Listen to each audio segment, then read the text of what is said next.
Today is Wednesday, December 14th, and I'm recording this before this afternoon when the FOMC is likely to announce another rate hike to its benchmark rates. Probably 50 basis points, that's the expectation, one set by Federal Reserve policymakers themselves. However, if history is a guide and markets are a useful guide, there's a very good and rising chance this is the last one. Not only is that good chance that this is the last one, if it is, then the rate cuts are very likely to start not long afterward. No. Of course, the Federal Reserve policymakers meet everybody else is saying, no, this is absolute crazy talk. Haven't you heard Jay Powell, Christopher Waller, and all the rest of them saying, no, rates, James Bullard, rates have further to go on the upside. And even if they don't have further to go on the upside, policymakers have said they intend to keep rates where they are, if not higher, for a long period of time. To which we say, so what? It doesn't matter what policymakers believe. That is the lesson, the judgment from history, all history, including recent history. Even if the Federal Reserve objects to the 2019 comparisons, which there's reasons for them to do so, that's not the only time this happens. What we always see in history is that there's usually, almost always, very little, if no correlation between the Federal Reserve's policies and economic outcomes, as we'll go through today in our history. Because, the problem is the public is led to believe the Federal Reserve is staffed by a bunch of, scientists working in a lab, a bunch of lab technicians putting together a process of formulas and all sorts of studious details to come up with the right answers at the right time for the right circumstances. When in fact, what really happens is they have they throw a bunch of garbage assumptions into some garbage econometric models, and not surprisingly, what comes out the other end is garbage. My point is, the Federal Reserve policymakers are just winging it. They say they're going to do one thing, and then time and time again are surprised that the world turns out to do something else, and then they have to go back and rechange and reshuffle all of their policies to match what happened, not what they said would happen. And that's what's playing out right now, right as we speak, even today as the FOMC gets ready to announce what's likely to be its final rate hike. I'm Jeff. This is Eurodollar University. Thank you for joining me. I appreciate it. If you're interested, we have exclusive video content going behind the scenes into the details of the monetary system, the real monetary system that doesn't include the Federal Reserve, how it works, how it all fits together, where money comes from, as well as the societal, political, as well as economic implications of all that.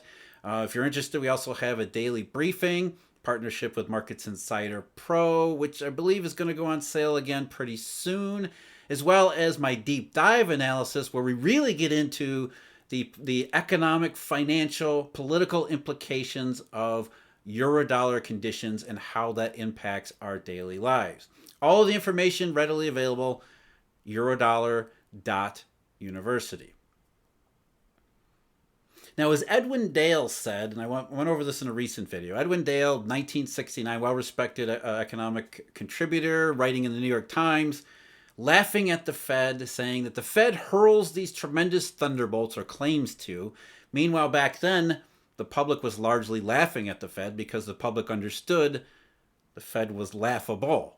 Their policies were a joke, leading, of course, at that time to a great inflation, of which they were powerless to stop for reasons that even today are not well understood, which is one reason why, post-Volcker, the Fed has transformed itself where it still hurls these thunderbolts, except we're all supposed to take the Fed so desperately serious, as if everything in our daily lives depends upon what the FOMC will do today, because that's part of the Fed's mission.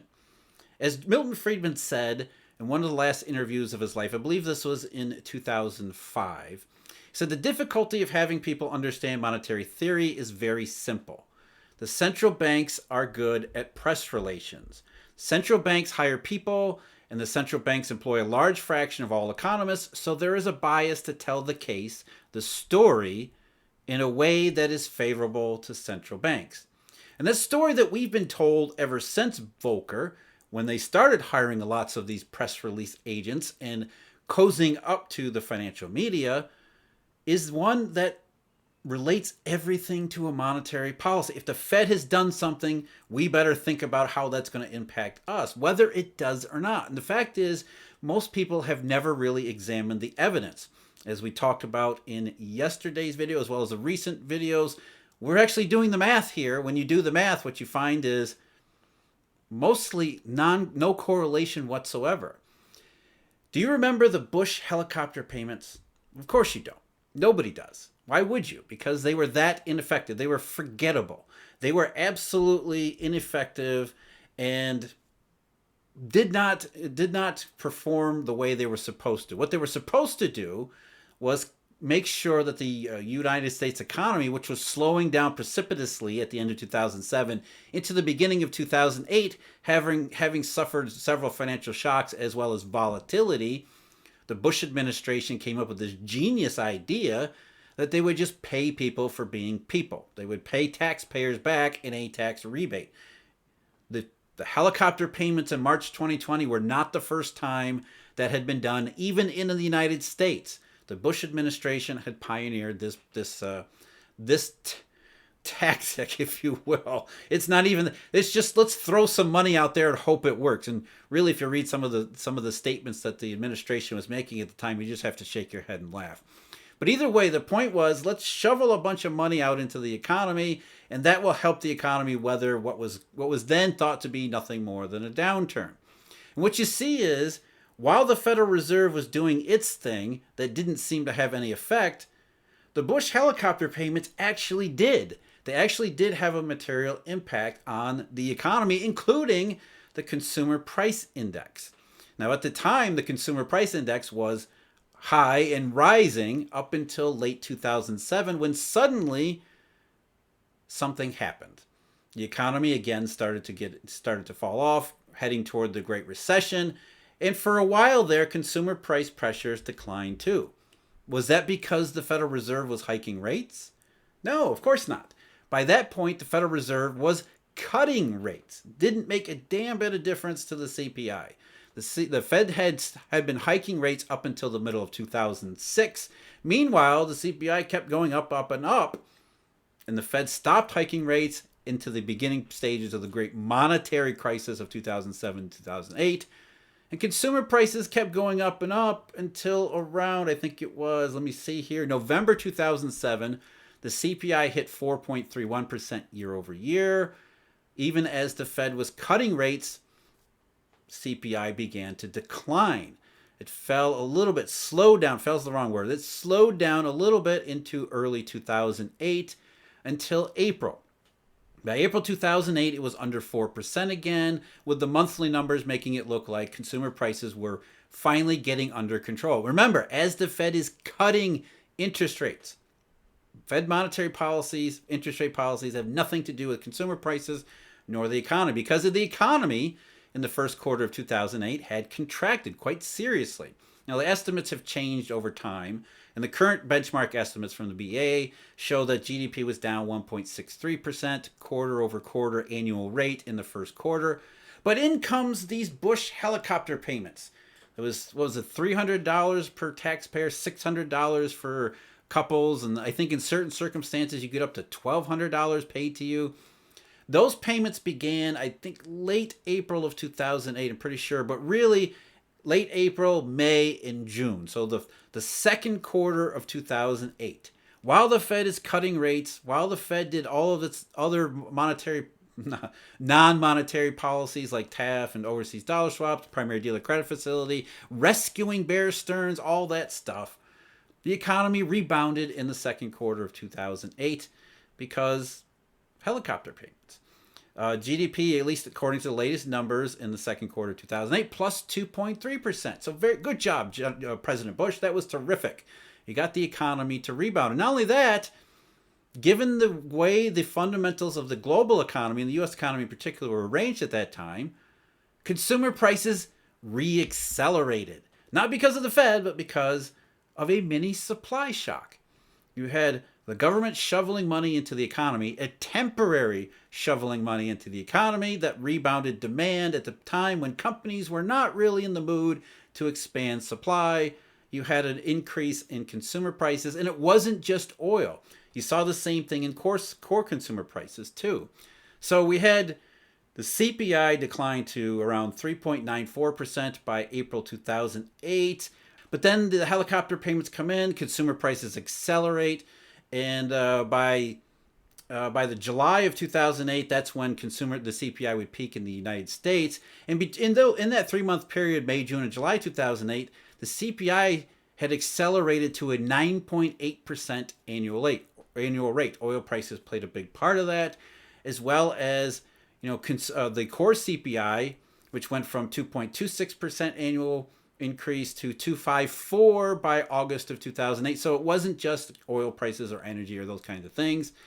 The Bush helicopter payments had an impact on the economy, a transitory impact. Meanwhile, at the Federal Reserve, GDP was up, consumer prices were accelerating, not just the Federal Reserve either. Think about the ECB, which actually hiked rates fearing inflation in July of 2008 because the Fed and all of the econometric models said, case closed, everything's fine. Inflation pressures are likely to be the most pressing issue, even as the Great Recession grew much, much, much worse. So, as I said, as I reminded everybody in a recent video, this was the June 2008 meeting. One of the staff economists, I think the head of the Monetary Affairs Division, famous quote, "Most of you think the economy will skirt recession." So by June of 2008, even after cutting monetary policy rates up until that point, with consumer prices accelerating, GDP up a little bit, the Fed was more concerned about inflation rather than the monstrous gorilla elephant in the room, which would become the Great Recession.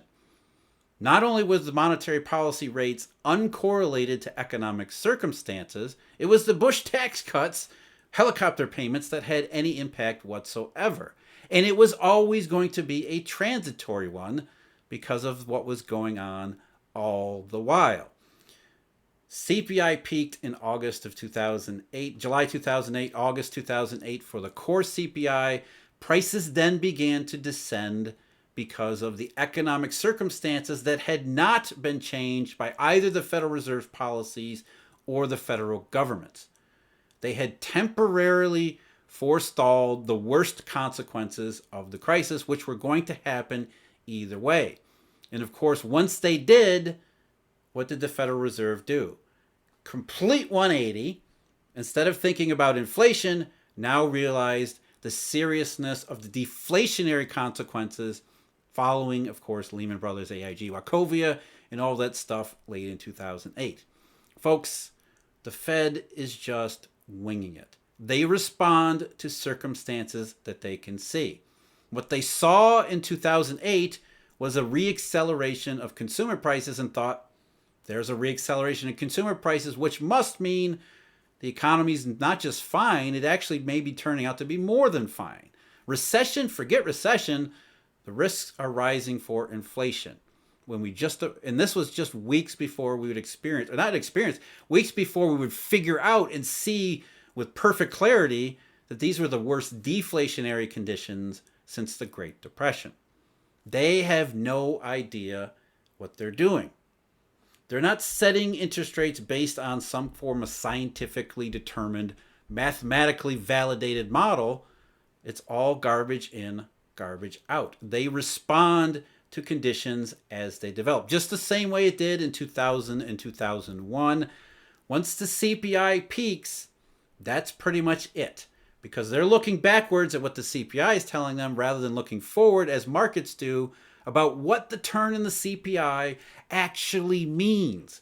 And what it means usually, in almost every case, not every case, but almost every case, is if the CPI starts to go down, it's not because of rate hikes, it's because the economic circumstances have changed. In 2001, The CPI peaked at 3.76%. Alan Greenspan was deathly afraid of inflation, so he had been raising interest rates from the middle of 1999. The last interest rate hike would be in May of 2000, after the CPI had already peaked. And the rate cuts would begin in a matter of months, at the beginning of 2001.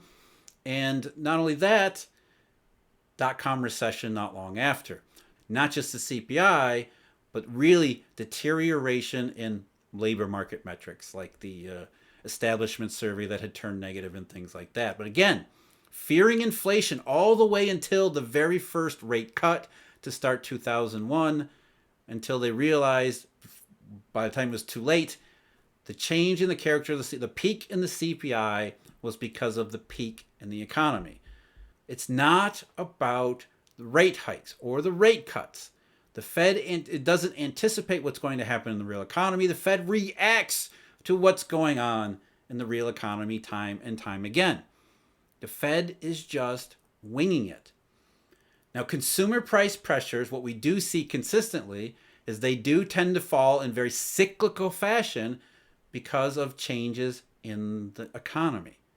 When the economy starts to fall off, that's when we see consumer prices fall off, and then the Fed will respond to it.